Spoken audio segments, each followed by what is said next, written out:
ito ay rated SPG. Striktong patnubay at gabay ng magulang ang kailangan. Maaaring may masiselang tema, lengguwahe, karahasan, sexual, horror o droga na hindi angkop sa mga bata.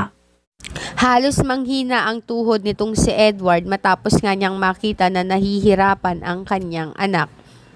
Nung mga oras na yon ay bad trip pa naman siya dahil nag-usap nga sila nitong si Greg Torrecampo. Quini-question nga niya ang ginawa nitong si Greg Torrecampo na pagtanggal sa kanya sa kumpanya dahil alam niya naman ang dahilan kung bakit ito ginawa ni Greg. Ginigipit siya nito upang sa ganoon nga ay pumayag sila na mag-donate nga itong si Ashley at ngayong nagawa na nga nitong si Greg ang kanyang gusto ay dito niya nang ako question ang kanyang tatay na si Greg kung bakit nga ba hindi siya nito itinuring bilang tunay na anak.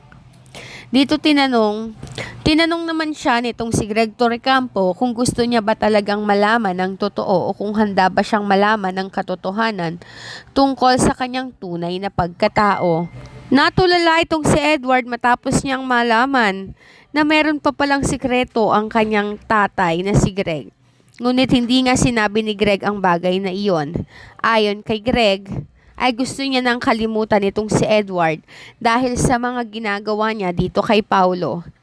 Mas lalong nagalit si Edward dahil hindi niya man lang narinig ang katotohanan tungkol sa kanyang pagkatao. Bagkus ang dating sa kanya ay parang itinakwil siya nito.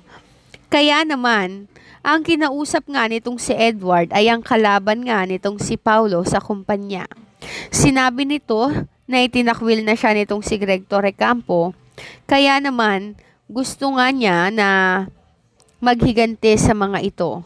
Tutal ay hindi na siya parte ng Torrecampo Group of Company.